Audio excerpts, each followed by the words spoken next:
You are very, very tired. Not the sharp, restless kind of tired that keeps you turning beneath your sheets, but the soft kind, the deep kind, the kind that lives quietly in your shoulders and in the slow, heavy weight of your eyelids. Let that tiredness be there. You do not need to fight it, or explain it, or do anything with it at all. It is simply yours, and it is good. Tonight, you are going somewhere very safe, somewhere very warm, somewhere the rain falls gently on old round windows, and a fire breathes slowly in a wide stone hearth, and there is absolutely nothing that needs your attention. Nothing to solve. Nothing to remember. Nothing waiting for you on the other side of this moment. Just this. Just the soft weight of your body sinking a little deeper into whatever is beneath you right now. Feel that. The surface beneath you, holding you completely. You do not have to hold yourself up. Not tonight. Not here. Let it take your weight. All of it. It is evening in the Shire, and it has just begun to rain. You are walking very slowly along a garden path. The stones beneath your feet are smooth and cool and edged with soft moss that gives gently under each step. The rain falls around you, not heavily, not in any rushing or urgent way, but in fine, drifting threads, so light you can barely feel them on your skin. The garden on either side of you is going, quietly, to sleep. Hollyhocks bow their heavy heads along the fence.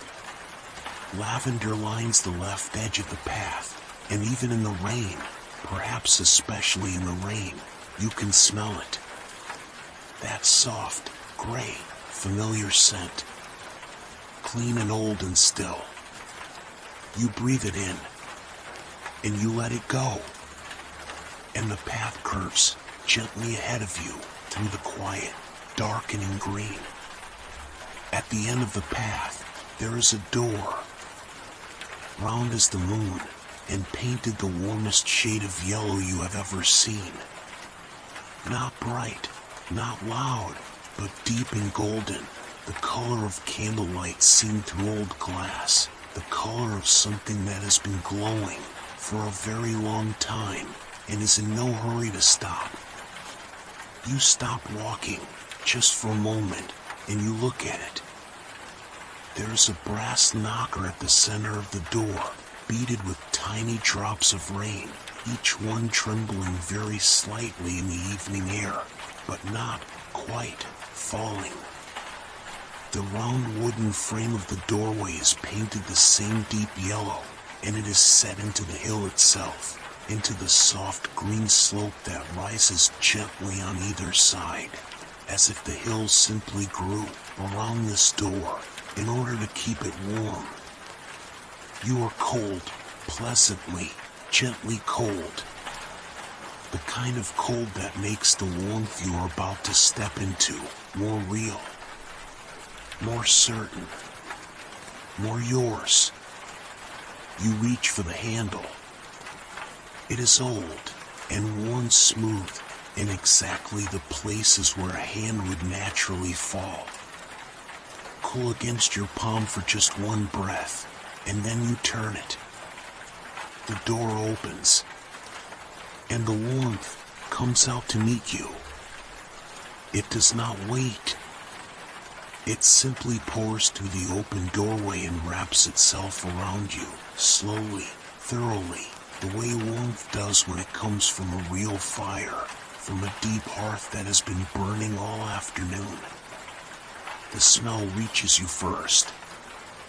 Wood smoke, and beneath it, something baked and honeyed from earlier in the day, and beneath that still, the older smell, the quiet smell of woolen wood and paper and years.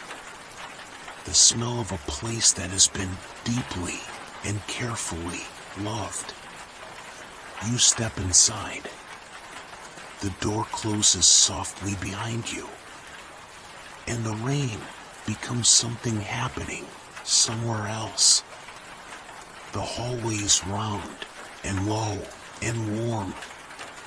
The walls are paneled in honey-colored wood, polished over many years to a deep and gentle shine, the kind of shine that does not come from effort, but from time, from countless quiet evenings and slow mornings, and the patient accumulation of days lived gently inside these curved and comfortable walls.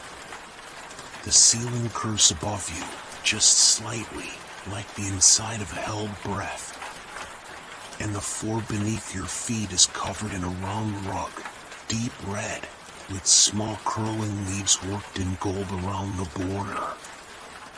Your step makes almost no sound at all as you cross it. Along the left wall, a row of brass hooks. From them hang cloaks in shades of deep green and soft brown, a wide-brimmed hat with a small feather tucked into the band, and a long cream and rust-colored scarf that someone has simply left, mid-coil, at the very end of the row.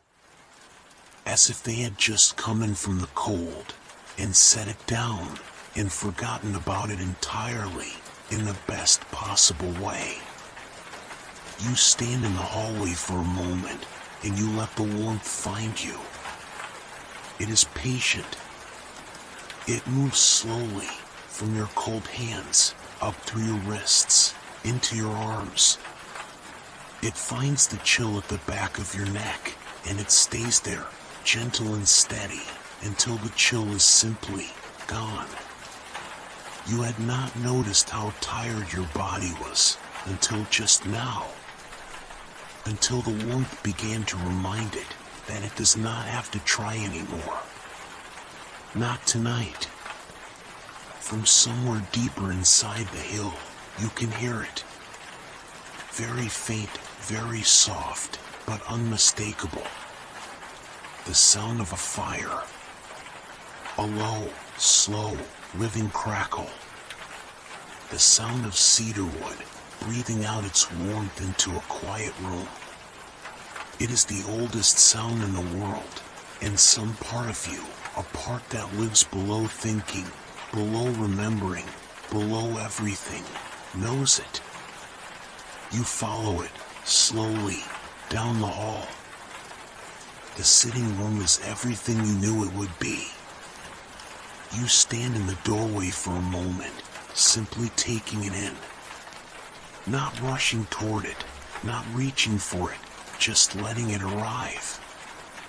The way good things arrive, when you have learned to be still enough to receive them. The room is round, of course. Everything here is round.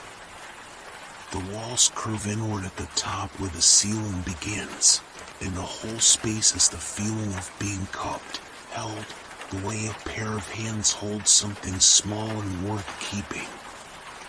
Two wide armchairs sit before the hearth, angled slightly toward each other and toward the fire. They are upholstered in a fabric the color of dark moss, worn at the armrests in a way that means they have been sat in for a very long time by someone who is very comfortable. Between them, a low wooden table.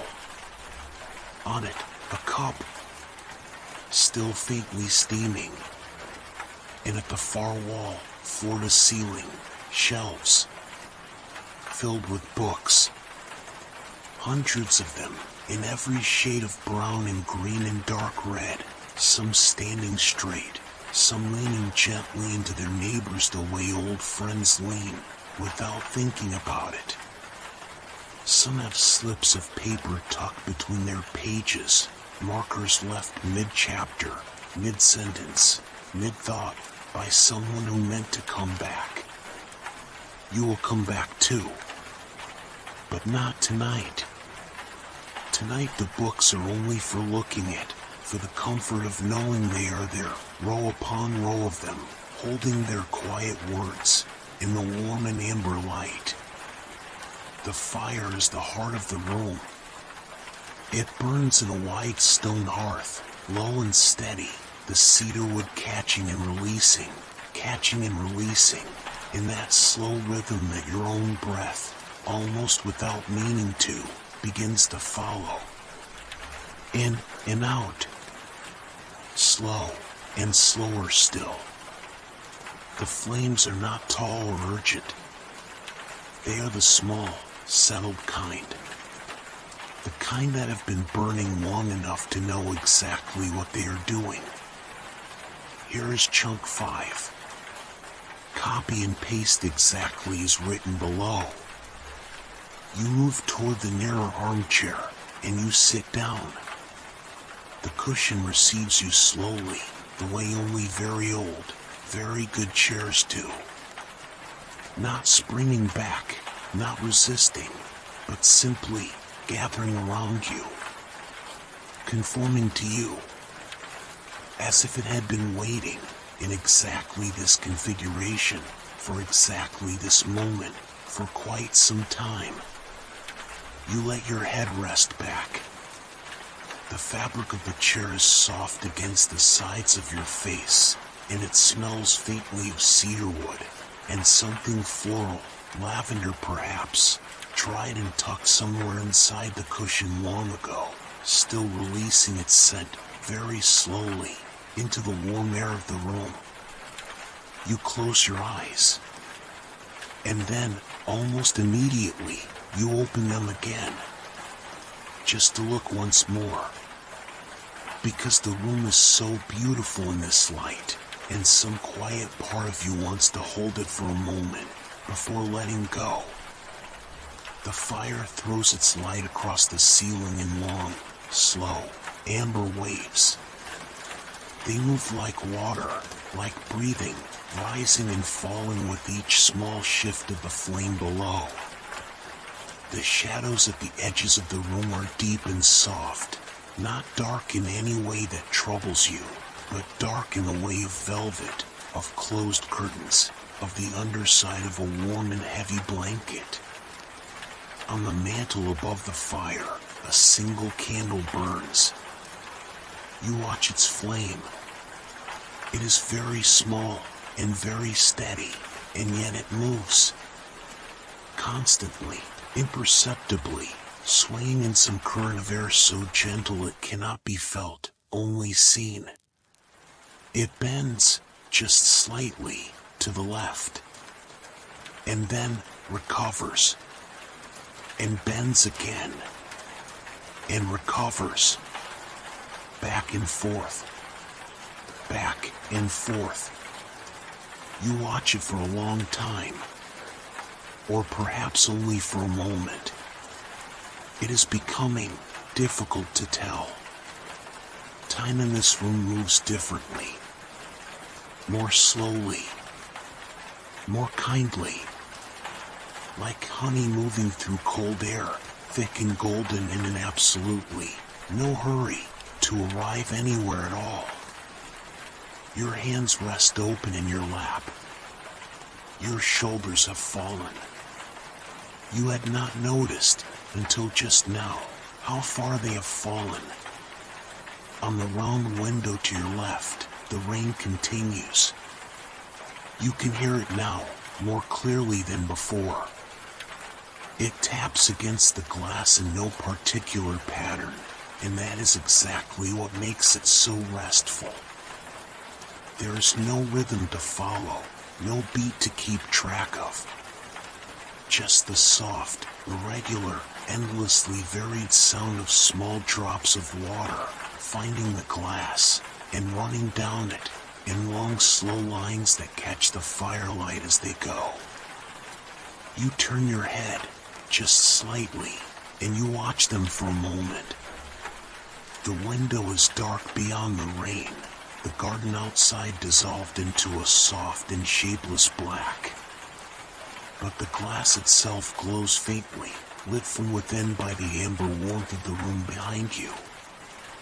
And the raindrops on the outside of the glass are lit by that same warmth, tiny, trembling, tracing their slow paths downward, each one moving in its own unhurried way toward the wooden sill below. You could watch this for a very long time. Perhaps you will. There's a blanket folded over the arm of your chair. Wool, thick and soft, in a deep shade of green that matches nothing in particular and everything in general. You lift it, slowly, and you draw it across your lap, across your chest. You tuck the edge of it up under your chin, and the weight of it settles over you like a held breath, finally, gently, released. The warmth beneath the blanket builds slowly. Your own warmth, held close, given back to you. Your legs feel heavy. Your feet feel far away. And the fire crackles on, low and steady, one slow breath at a time. You are not falling asleep. You are simply arriving somewhere you have always been going.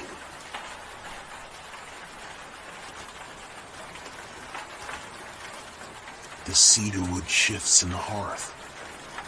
A soft sound, almost like a sigh. And a small shower of sparks rises, slowly, into the dark throat of the chimney above. You watch them go. Each one a tiny point of orange light, lifting, slowing, and then disappearing, one by one, into the dark. Like small thoughts, rising and dissolving before they can become anything at all. You do not need to hold on to them. You do not need to hold on to anything tonight. The fire settles back into itself after that, lower and quieter than before, and somehow all the warmer for it. This is the best stage of a fire. Not the bright, crackling beginning, but this. The deep metal. The long, slow, amber metal where the logs have given themselves over entirely to the heat and are simply glowing now. Radiating. Breathing out everything they have into the room, into the air, into you. You feel it on your face. That particular warmth that only comes from an open fire, not the even, predictable warmth of a radiator, but something older, something that moves, that reaches, that finds the cold places on your skin and addresses them, one by one, with a patience and a thoroughness that feels almost intentional. Your face is warm. Your hands beneath the blanket are warm.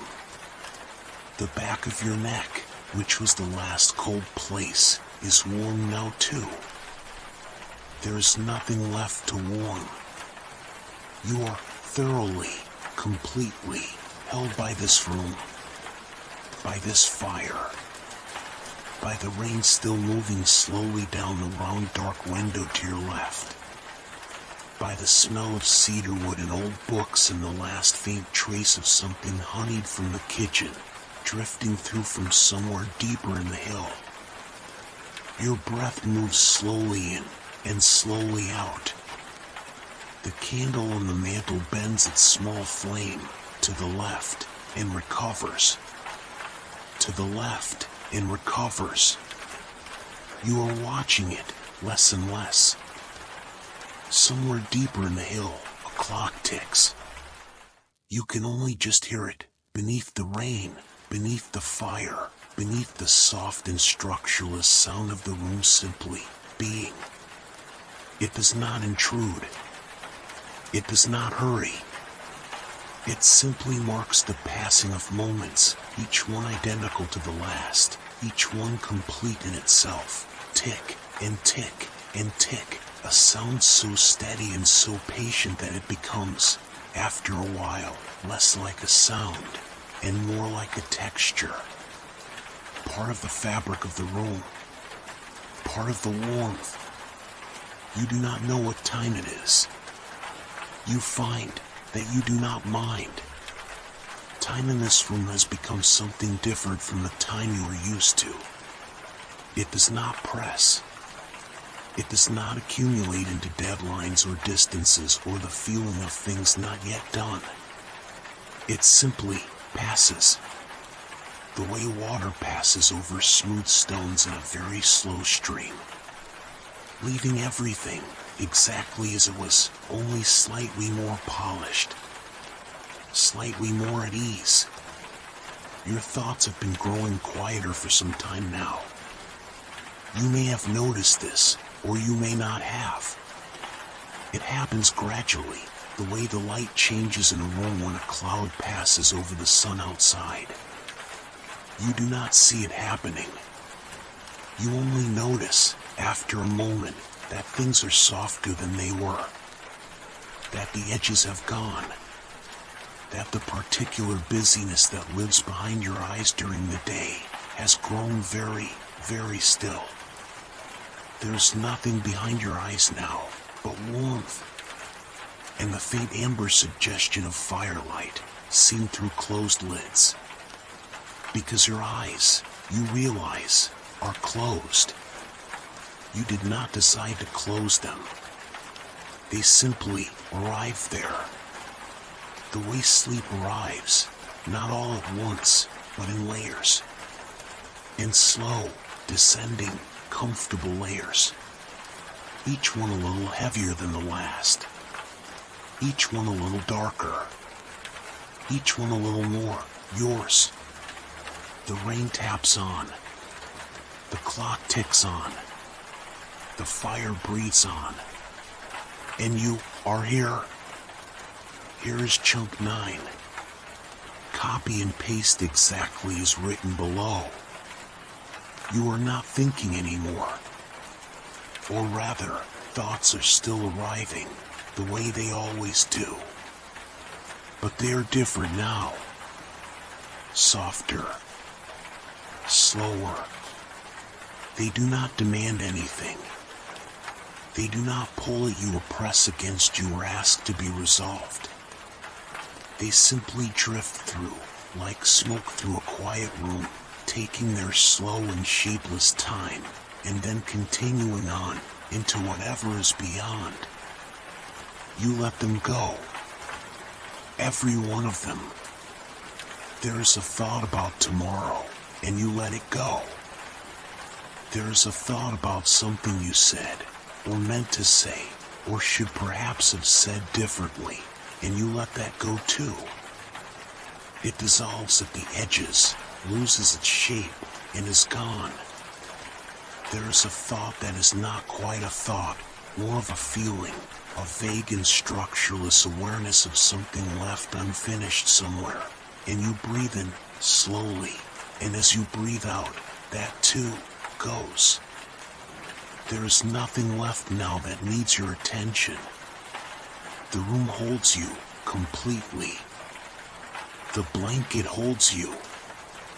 The deep and patient arms of the old chair hold you. The warmth holds you. And beneath all of these, something older and quieter still holds you. The particular safety of a place that has sheltered many evenings, many long and rainy nights, many tired people who came in from the cold and sat exactly where you are sitting now, and let themselves, finally, rest. You are one of a long line of people who have been held by this room. That thought is a comfort. You let it stay, just for a moment, before it too drifts on. The fire makes a small sound. A settling. A softening. The logs have burned down now into something glowing and deep and very beautiful, if you were to open your eyes and look, which you will not. There is no need. You can feel the glow on your face. Warm and low and steady. Your body is very heavy. In the best possible way. Heavy the way a stone is heavy that has been lying in a warm field, all of a long summer afternoon. Your breathing has changed. You may not have noticed, but it has. It is slower now than it was when you first sat down. Slower than it was even a few minutes ago. Each breath arrives in its own time without being asked for. And each breath leaves completely, taking with it something you no longer need. Some small remaining tension. Some last trace of the day that had been sitting, without your knowing, somewhere in your chest. It leaves with the breath and does not come back. Your chest rises very slowly and falls very slowly. And there is a pause at the bottom of each breath, a small and perfect stillness that seems to grow just slightly longer each time. As if your body is beginning to remember that it does not need to rush, that there is no urgency here, that the next breath will always come in its own time, in its own way, without any help from you at all. You do not need to breathe. You simply breathe. The rain on the window has softened further still. Or perhaps you have simply grown more accustomed to it, so that it no longer registers as a separate sound at all, but as chewing the fire, and the clock, and the deep and wordless hum of the room into one single continuous thing. One texture. One temperature. One long, unbroken, comfortable note that asks nothing of you and gives you everything. The candle on the mantel is burned lower. Its flame is smaller now and steadier, barely moving at all in the still warm air of the room. A tiny, persistent, golden point of light, doing the only thing it knows how to do. Burning quietly in the dark for no one in particular, and for you entirely. You are so warm. You are so still. The hill is all around you, thick and green and patient, holding this small warm room, holding the fire, holding the rain at bay, holding you. Deep and deeper still. The books on the shelves are sleeping too. You cannot see them. Your eyes are closed, but you know they are there. Row upon row of them, in the warm dark, their pages still, their words resting quietly between their covers, all those sentences, all those long and winding descriptions of places and seasons and small domestic moments, lying dormant, like seeds in winter earth, patient, unhurried, waiting for another day. They will be there tomorrow. Everything will be there tomorrow. But tomorrow is a very long way from here, and here is so warm, and so still, and so completely yours. There is a particular quality to the silence between the sounds tonight. Between one tap of rain on glass and the next, there is a silence. Between one slow tick of the clock and the next, there is a silence. Between the last soft crackle of the fire and whatever small sound comes after it, there is a silence. And these silences are not empty. They are full of warmth and wood smoke and the faint ghost of lavender in the particular, settled, absolute safety of a room that has been loved for a very long time.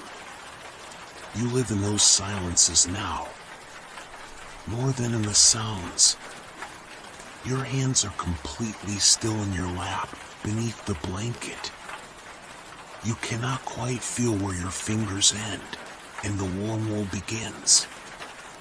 The boundary between you and the room has grown, soft, indistinct. as if the warmth has slowly, carefully dissolved the edges of you and let you spread, like honey, like low golden firelight, into the space around you. You are the chair. You are the blanket. You are the warm, still air of the room. You are the long, slow, patient hill standing in the rain. And you are already more than halfway to wherever it is you are going, which is nowhere, which is here, which is sleep. The fire makes one more small sound. Just one. A soft, low settling. Like a final word spoken very quietly at the end of a very long conversation. And then it subsides back into its slow and steady breathing, and the room is, if possible, even quieter than before. Even warmer. Even more completely itself. You have stopped counting the sounds. You have stopped noticing where one ends and another begins. The rain and the fire and the clock and the deep woody warmth of the air have become a single thing now, a single continuous presence, surrounding you, supporting you, the way water supports something that has finally, after a long time, stopped trying to swim, and simply floats. You are floating, not in any alarming way. Not in any way that requires your attention or your balance or any effort whatsoever. Simply floating, suspended in the warmth, held at the surface of sleep, which is itself a warm and amber and very comfortable place to be. The boundary between waking and sleeping has grown very thin. You have crossed it before many times, and it has always been safe on the other side. Always quiet. Always dark in the way that is restful rather than troubling. Always yours. Your own particular darkness. Your own particular quiet.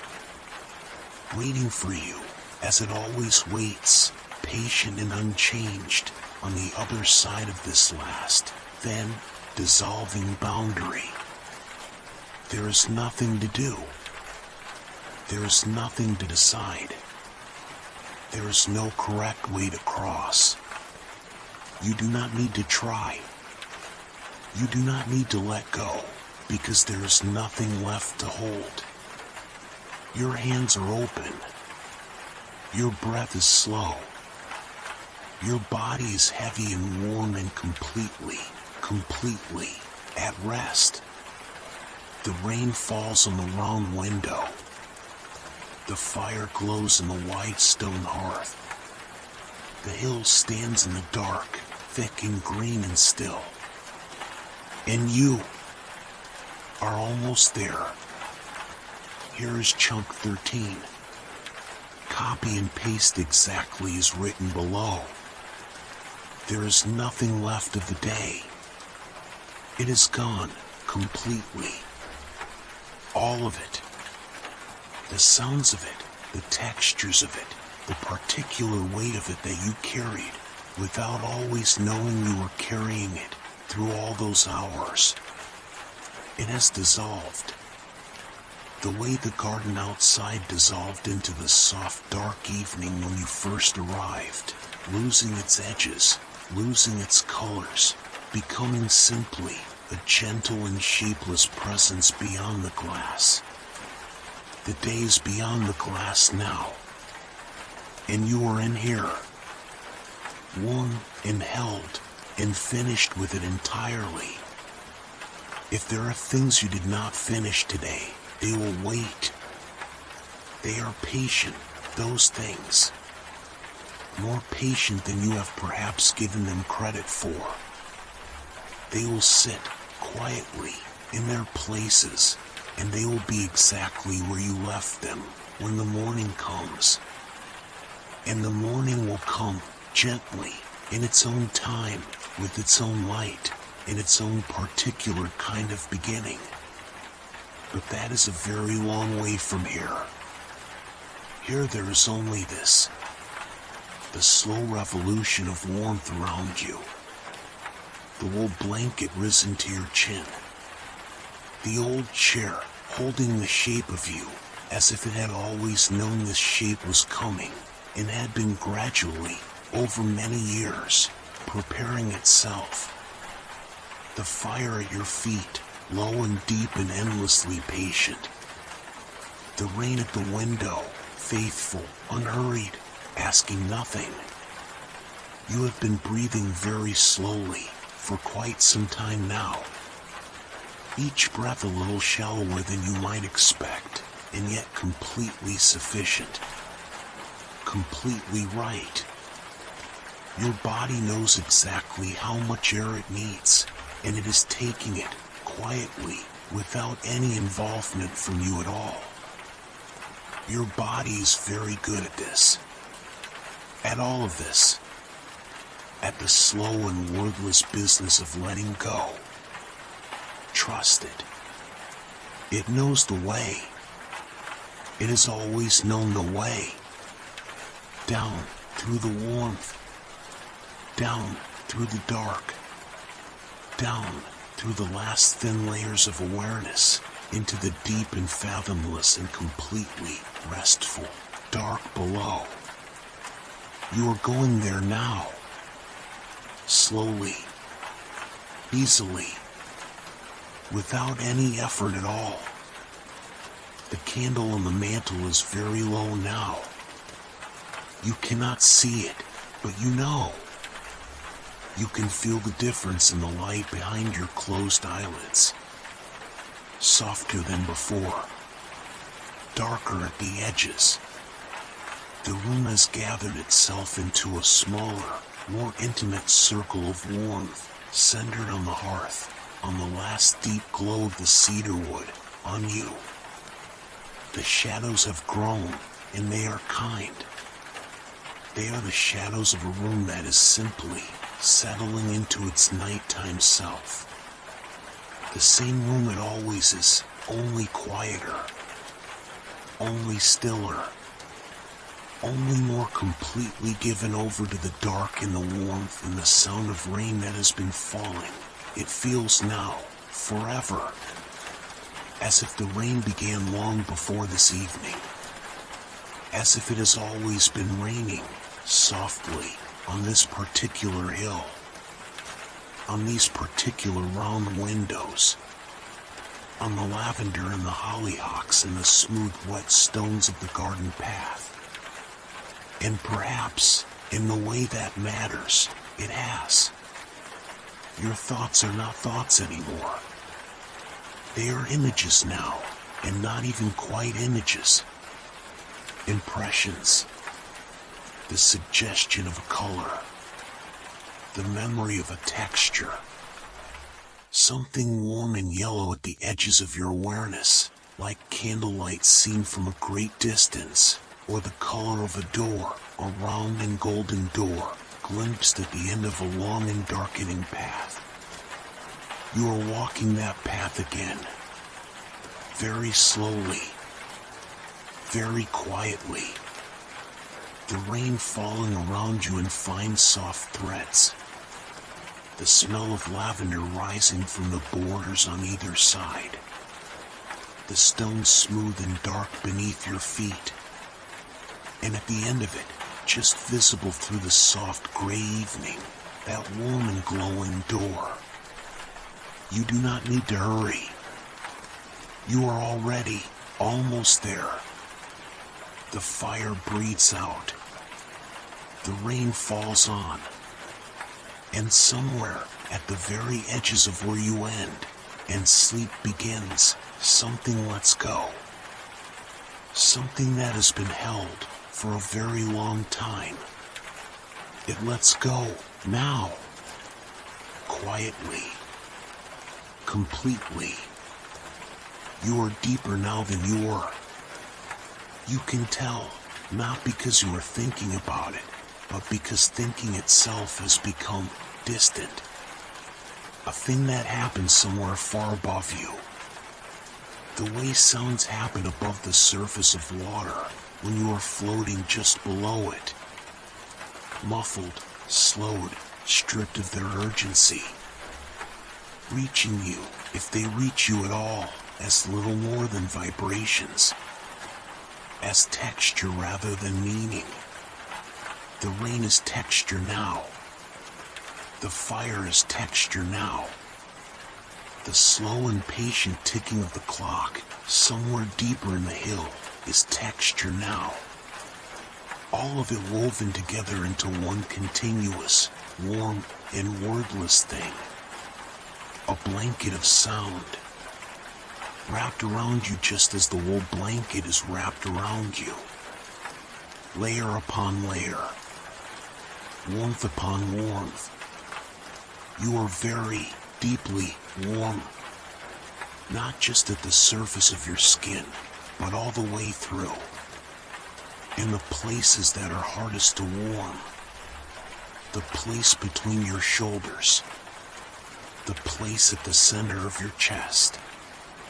The place behind your eyes that sometimes, on difficult days, holds a tightness so familiar you have stopped noticing it is there.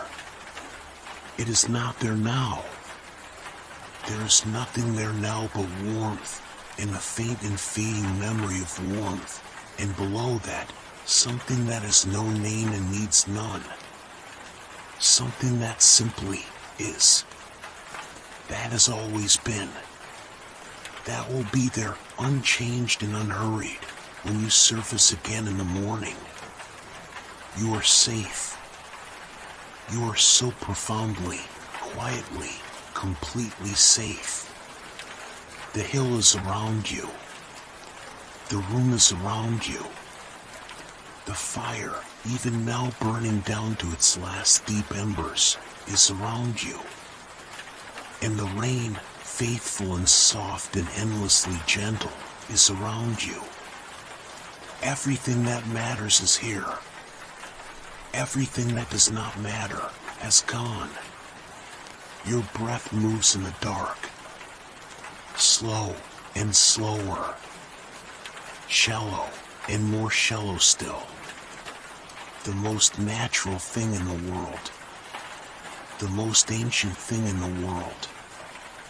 You resting. Simply and completely resting. As you were always meant to. As you deserve to. As you are doing right now, without any effort, without any trying. Without anything at all. But this. The embers in the hearth glow on. They do not need to be tended. They do not need anything at all. They simply glow. Deep orange, and beneath that, a red so dark it is almost brown, and beneath that still, a heat so complete and so settled that it no longer needs flame to express itself. It has gone beyond flame, into something quieter, something that gives without taking, something that simply radiates, steadily, patiently, into the dark and sleeping room. This is what warmth does when it has nowhere to go. It stays. The rain on the window has found its rhythm now, or rather, you have stopped noticing that it has no rhythm, and what remains is simply presence. Water on glass. The oldest lullaby. Older than words. Older than the idea of lullabies. Simply water finding glass in the dark over and over in a pattern that is not a pattern and is all the more restful for it. Your body has made all its adjustments now. The small shifts and settlements that a body makes when it is truly, deeply coming to rest. The angle of your head against the chair, perfect. The weight of the blanket across your chest, perfect. The temperature of the air on the small part of your face that is not covered, cool enough to be comfortable, warm enough to be kind. Everything has found its place, including you.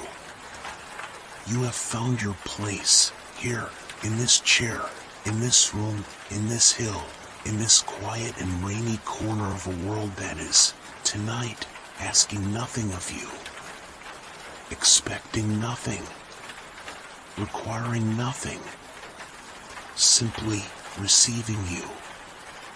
The way good places receive tired people, with patience, with warmth, with the particular, wordless generosity of a fire that burns whether or not anyone is watching. It has been watching over you, this fire, all evening, and it will go on, in its quiet way, glowing in the dark long after you have gone, to wherever it is you are going, which is very, very far from here, and very, very deep. There is nothing left to notice, and yet noticing continues, softly, automatically, the way a candle goes on giving light long after the room has stopped needing it.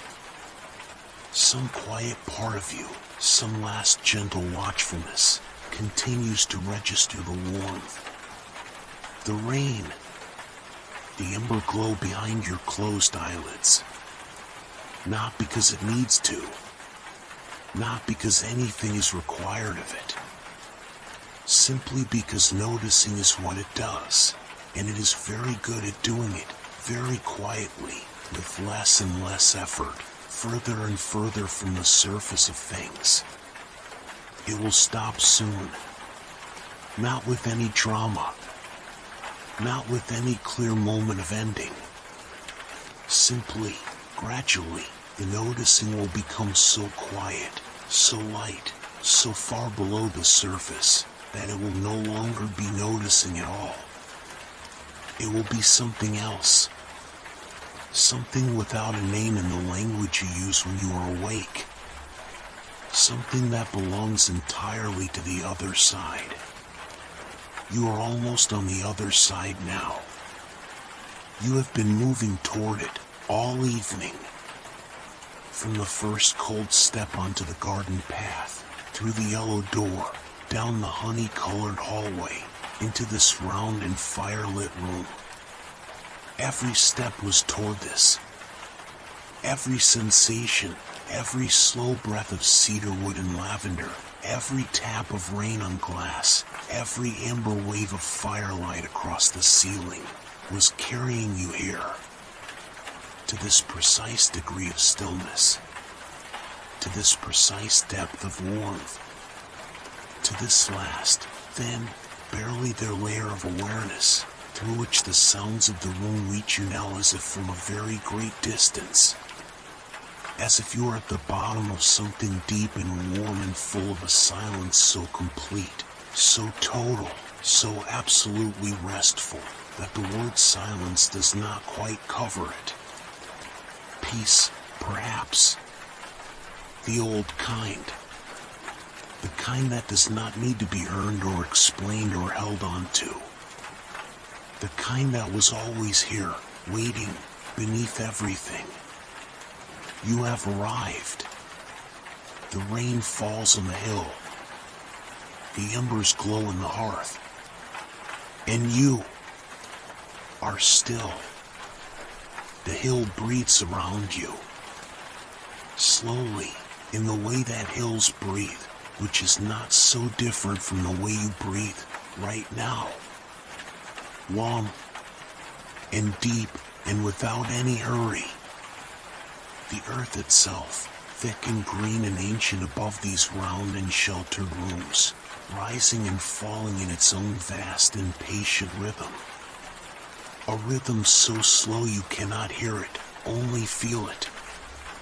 in the way the room feels solid around you, in the way the chair feels rooted beneath you, in the way the warmth seems to come not just from the hearth, but from the ground itself, from somewhere far below, where the earth stores the heat of 1,000 summers and gives it back on nights like this to anyone quiet enough and still enough to receive it.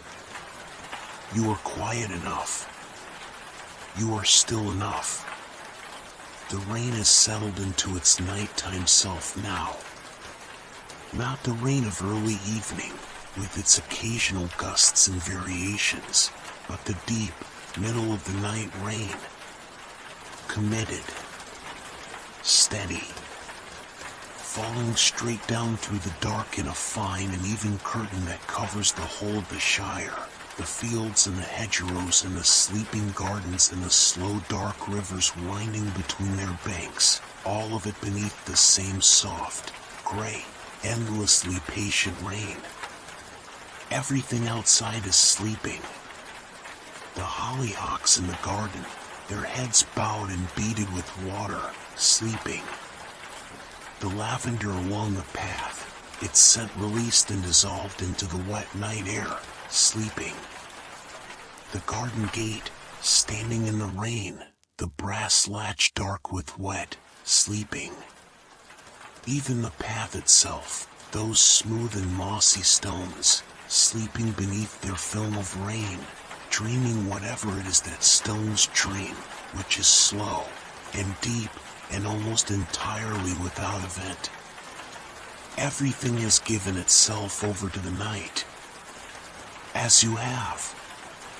As you are. With every breath, a little more completely. With every passing moment, a little more thoroughly.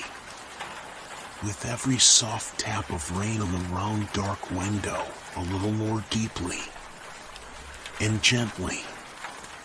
And finally, yours. Here is chunk 19. Copy and paste exactly as written below. Somewhere in the Shire, a door closes softly. Very far away. Muffled by distance and rain in the thick green walls of the hill. Someone else coming in from the cold.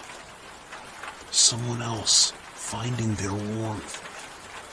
You do not know who. It does not matter.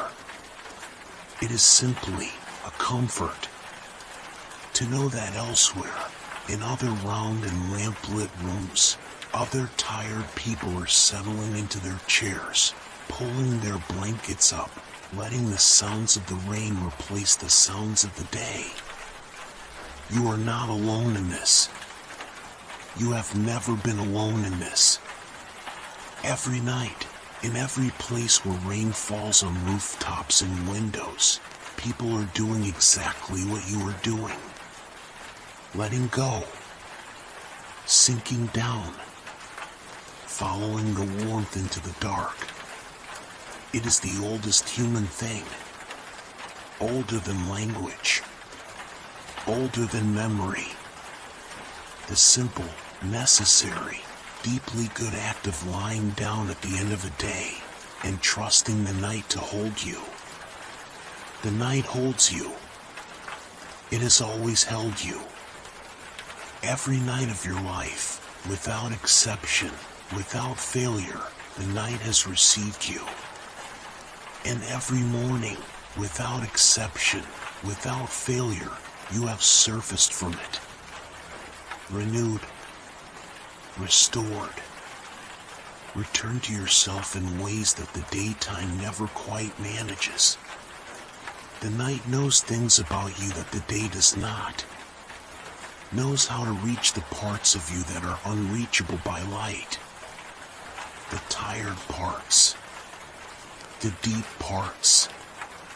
The parts that need not action or attention or the forward momentum of ours, but simply darkness, and warmth, and time.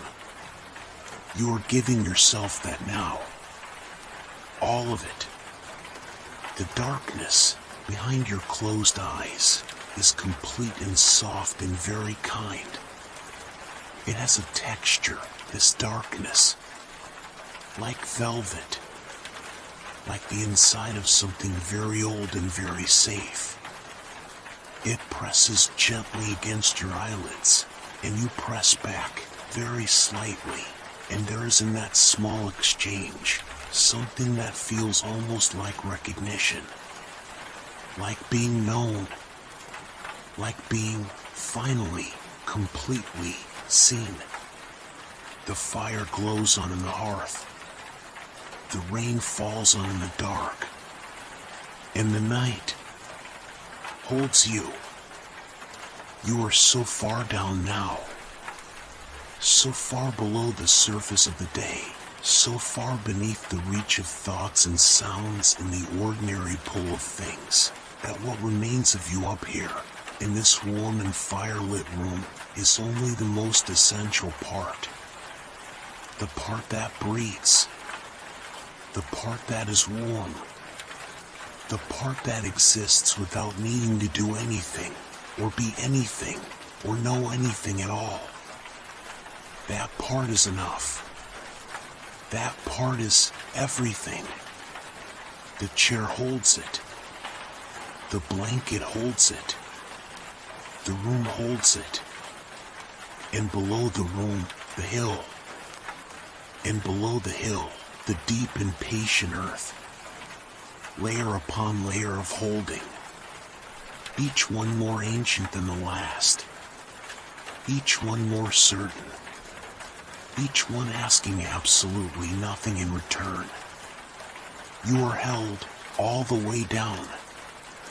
The embers in the hearth have deepened now to the color of garnets, to the color of something precious and very old, glowing from within rather than from without. They do not crackle anymore. They have gone beyond crackling, into a silence that is itself a kind of warmth. A warmth you can feel on your face even now, even from across the room, even through the closed and heavy warmth of your eyelids. The wool blanket has become part of you. You are not sure anymore where the blanket ends, and the warmth begins, and where the warmth ends, and you begin. The boundaries have dissolved entirely. There is only one thing in this chair now, and it is warm, and it is still, and it is breathing, very slowly, in the dark. The rain on the window, the glow in the hearth, the tick of the clock, so faint now, so very far away, like a heartbeat heard through many walls, through many rooms, through many layers of sleep already descended. Your heartbeat, slow and certain and completely your own, beating on in the warm dark without any help from you at all, as it always has, as it always will, steady and quiet and sure. Here is chunk 21. Copy and paste exactly as written below. There is nothing more to say. And that is the most restful thing of all. The stories have told themselves. The sounds have done their work. The warmth has found every last cold place and filled it.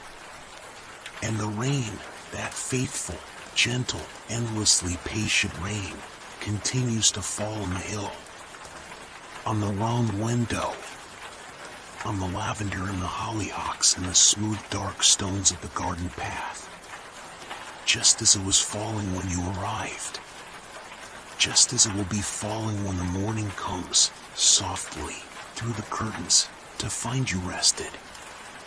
It will find you rested. You know this, in the way you know the things that live below thinking, in the way you know your own breathing, and your own heartbeat, in the particular darkness behind your own closed eyes.